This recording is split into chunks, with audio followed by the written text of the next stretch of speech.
Man, what's going on? What's going on, man? Just really want to get on there. Want to really just spit in my mind a little bit. Definitely want to talk about a few things. Definitely would pique my interest. Everybody was talking about the Dred Scott um, versus Stanford.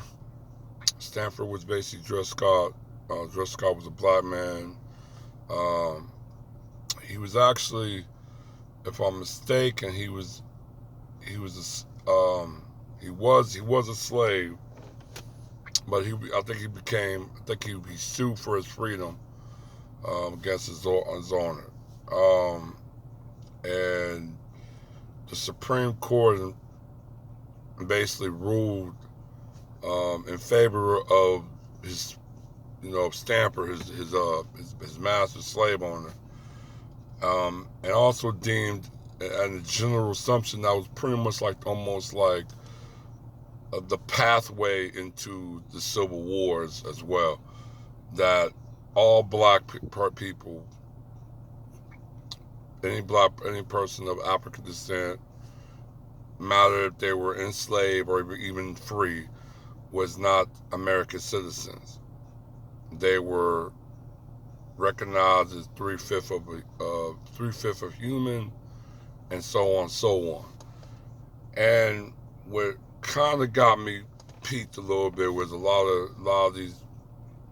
It was kind of trending a few days ago because it was the anniversary and everything um, about it, and all these white people was talking about it, like, yeah, they were talking about the history and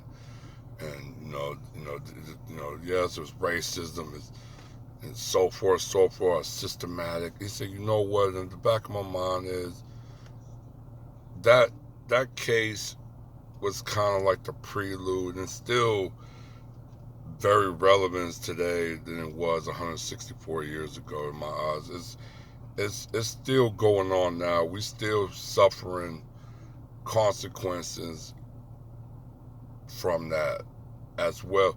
And now with a prelude after the compromise of 1850, that was also a prelude to the Civil War.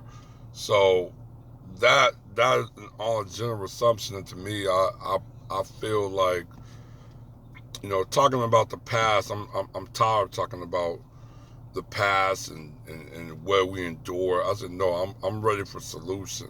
I'm ready for to end the suffering in that type of Semitic white supremacy in the United States, of Black Americans. That Dred Scott case to me is like, you want to bash in the glory of what, suffering? No, I'm not. I'm not down with that by any means necessary. I'm not down for any of that. Um, I'm just thinking, even do this. They talk about the civil rights. I mean, to myself, I feel like the civil rights was almost like a failure. It should have. The civil rights movement of the 1960s should have been the end game of everything that was previous from the 1960s.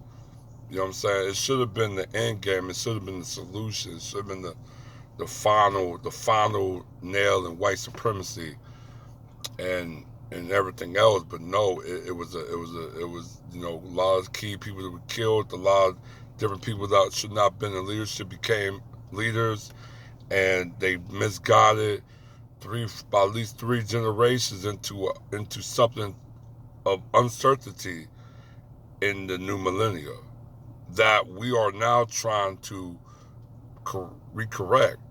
But everybody talking about the Dred Scott case. I said, yeah, but that that Supreme Court, that was kind of like the start of it. I mean, the compromise of 1850, and Texas had a lot to do with that as well.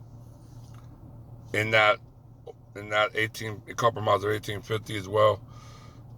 But that Supreme Court case kind of set the tone of what America feels towards black people in this country, and and and just almost like the President Johnson.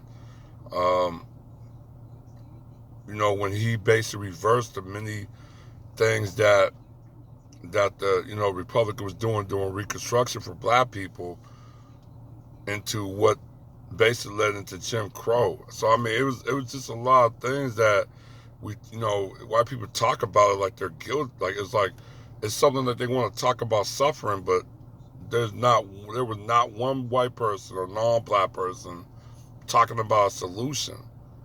It was just a problem. They talked about it like it's something like a some type of like a kick they get out of it, and that's kind of bothering. Um, Definitely want to also talk about the super straight that they came out on Twitter and stuff, and I joined in on it. So I ain't gonna lie. I made one tweet. I said I don't know why you know the LGBTQ TQ community is so triggered about super straight. Uh, if you're if you're saying you're heterosexual, you're expressing your sexuality that would basically what LGBTQ are basically sexuality or sexual orientations that is highly expressed. Heterosexual is also a sexual orientation that everybody should also highly express. And there's a lot of pushback to that. I understand. I mean, I understand but I don't understand in a way. There's such a hostility toward heterosexual, even though they talk about openness and accepting. They do not accept this super straight trend that's going on. I feel kind of amusing. It's almost like double standards in my eyes, but that's just what it is. Um,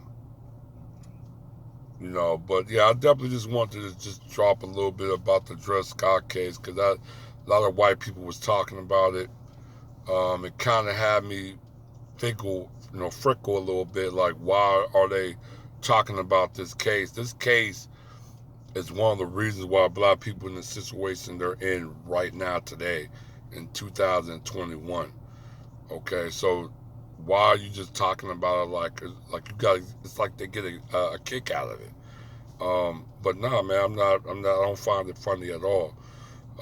Like I said, you know, Black American descendant slavery, foundational Black American, however you want to call it or how we want to call ourselves. We are coming for that check. We are coming for reparation. I know they're trying to switch it, especially in the Biden presidency. To me, that I think is way worse than the Trump presidency for black people, and what is now being spearheaded by basically the so-called left or even the left wing of society. There's a lot of pushback to it, a lot of anti-black hostility being pushed back, especially being targeted.